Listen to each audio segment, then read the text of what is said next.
Season's over for the New York Knicks. They fall to the Indiana Pacers 130 to 104 out there at Madison Square Garden, Game 7.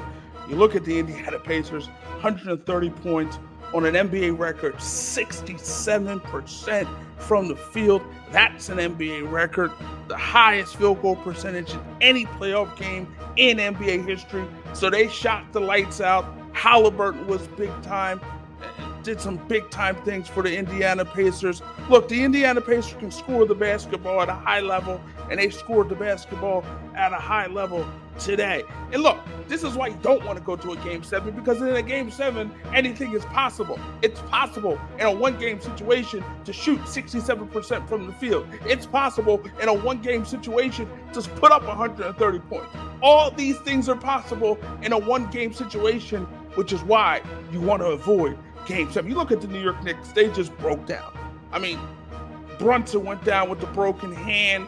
Anunoby tried to go out there. He wasn't right. Hart tried to go out there. He wasn't right. Obviously, Julius Randle wasn't there. Mitchell Robinson wasn't there. So a lot of key players, a lot of key contributors for the New York Knicks not on the court today, and it showed. So we'll see what happens next for the New York Knicks. Obviously, going into the offseason, you got Anunoby. They got to figure out what they want to do there. He's got a player option. He's probably opting out and has an opportunity to make some big-time money. Hartenstein is going to be a free agent. I'm sure they would love to bring him back.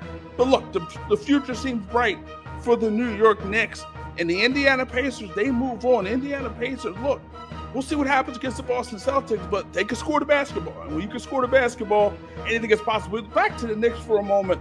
You look at it, Tom Thibodeau, he ran these guys and ran these guys and ran these guys. I mean, Hart playing, complete games. I mean, at some point, you're going to break down. And that's what happened to the New York Knicks. They broke down.